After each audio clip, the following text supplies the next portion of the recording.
Штодзённы контроль и анализ дорожной обстановки – зона отказности старейшего инспектора отдела мониторингу Александра Курдзесева. У шэрагах органаў унутраных спраў ён уже больше за 10 годов, а у Дзяржаўтоінспекцыі працуе с 2017 года. Сам Александр признаецца, галоўная мотивация у яго працы – гэта не просто выкананне службовага абавязку, а реальная магчымасць прыйсці на дапамогу людям. Служба в ГАИ, опять же повторюсь, всегда на первом плане сотрудники стоят, всегда первые приходят на помощь в качестве первых нарядов, первого экипажа. Служба в милиции в целом, не только в ГАИ, это престижно и достойно, и для каждого мужчины это честь носить погоны офицера.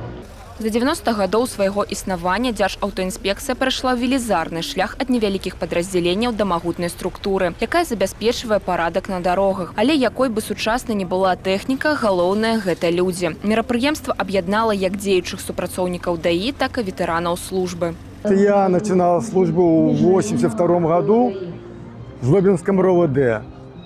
Значит, с 1983 года работал в ГАИ, начинал с должности старшего инспектора ДПС.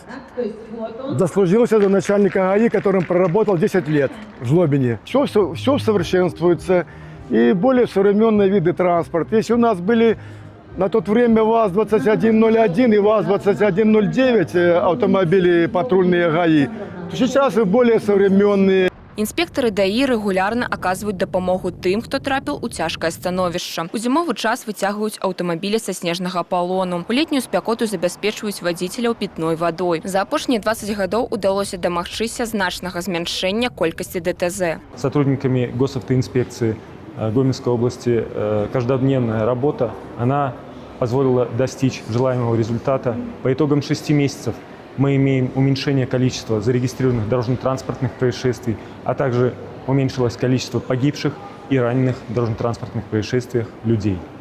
Поэтому та работа, которую мы выполняем, она дает свой положительный и желаемый результат. За 90 годов існавання у Дзяржаўтоінспекцыі абнавілася форма, аўтапарк і матацыклы ДПС. Развіваецца інтэлектуальная сетка відэаназірання, якая ў рэжыме 24/7 дапамагае знаходзіць парушальнікаў і расследаваць ДТЗ. Але нязменным застаецца тое, што бяспека на дарогах пад надзейнай абаронай. Владислава Голобокіна, Александр Чернышевич, телерадиокомпания «Гомель».